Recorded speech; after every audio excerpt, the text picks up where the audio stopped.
السلام علیکم ورحمۃ اللہ وبرکاتہ۔ اعوذ باللہ من الشیطان الرجیم، بسم اللہ الرحمن الرحیم۔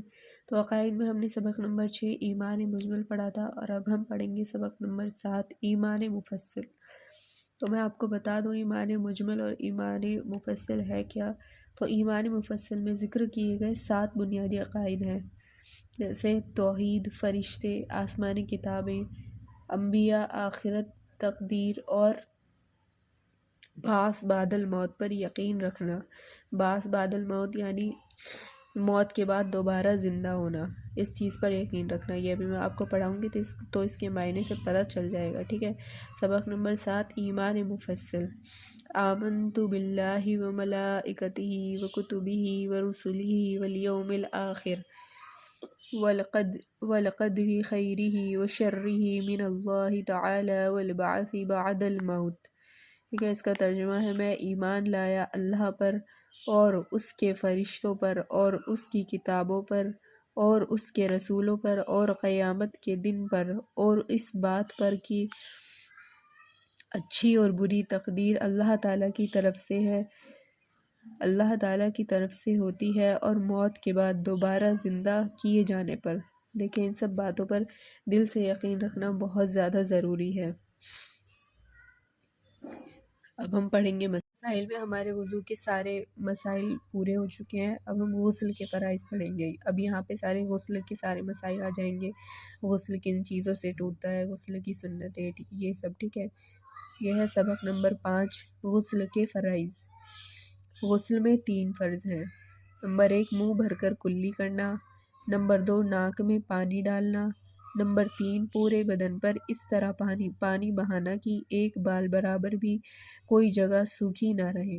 دیکھیں، فرض کا مطلب ہوتا ہے جس کے بنا وہ کام پورا نہیں ہوا، ٹھیک ہے۔ فرض یعنی بہت ہی زیادہ ضروری ہے۔ اگر یہ 3 چیزیں ہم اپنے غسل میں نہیں کریں گے تو ہمارا غسل نہیں مانا جائے گا، اور غسل صحیح نہیں ہوگا تو ہماری نماز بھی نہیں ہوگی، ٹھیک ہے۔ تو یہ منہ بھر کر کلی کرنا، ناک میں پانی ڈالنا، اور پورے بدن پر اس طرح پانی بہانا کہ ایک بال برابر بھی کوئی جگہ سوکھی نہ رہے، ٹھیک ہے۔ اب یہ ہے سوالات۔ نمبر 1 غسل میں کتنے فرائض ہیں؟ یہ غسل میں 3 فرائض ہیں۔ نمبر 2 کیا غسل میں کوئی جگہ سوکھی رہ جائے تو غسل ہو جائے گا؟ اس کا جواب ہے نہیں۔ یہ رہا نا، یہ پورے بدن پر اس طرح پانی بہانا کہ ایک بال برابر بھی کوئی جگہ سوکھی نہ رہے، ٹھیک ہے۔ تو اس کو اچھے سے سمجھنا بہت زیادہ ضروری ہے۔ ہم انشاءاللہ اللہ تعالیٰ ہمیں اپنے راستے میں نکلنے کی توفیق دے۔ ہم جماعت وغیرہ میں جاتے ہیں تو وہاں پر بھی ہمیں یہ چیز سکھائی جاتی ہیں، اور کوئی ہم سے پوچھنے ہی لگے کہ اپنے غسل کا طریقہ بتاؤ یا غسل کے فرائض بتاؤ کیا ہے، تو یہ تو ہمارے روزمرہ کی زندگی کے چیزیں ہو گئی نا، تو یہ سب چیزیں ہمیں جاننا بہت زیادہ ضروری ہے، ٹھیک ہے۔ یہ ہے سبق نمبر 6 غسل کا مسنون طریقہ۔ سب سے پہلے پاک ہونے کی نیت کریں، پھر دونوں ہاتھ گٹوں تک دھوئیں، ٹھیک ہے۔ سب سے پہلے نیت کرنی ہے، پھر دونوں ہاتھ گٹوں تک دھونے، پھر شرمگاہ کو دھوئیں، پھر بدن پر کہیں ناپاکی وغیرہ لگی ہو تو اس کو دھوئیں، پھر مکمل وضو کریں۔ پھر سر پر پانی ڈالیں، پھر دائیں کندھے پر پانی ڈالیں، پھر بائیں کندھے پر پانی ڈالیں، پھر باقی بدن پر پانی ڈالیں۔ 3 مرتبہ پورے بدن پر پانی ڈالنا سنت ہے، ٹھیک ہے۔ ساتھ ساتھ بدن کو ملیں، صابن وغیرہ لگا لیں۔ اس کا خاص خیال رکھیں کہ نہاتے وقت قبلے کی طرف منہ نہ ہو، اس لیے کہ عام طور پر نہاتے وقت ستر کھلا رہتا ہے۔ مسئلہ، اگر عورت کے بال چوٹی کی شکل میں بندھے ہوئے ہوں تو غسل کے وقت نہ چوٹی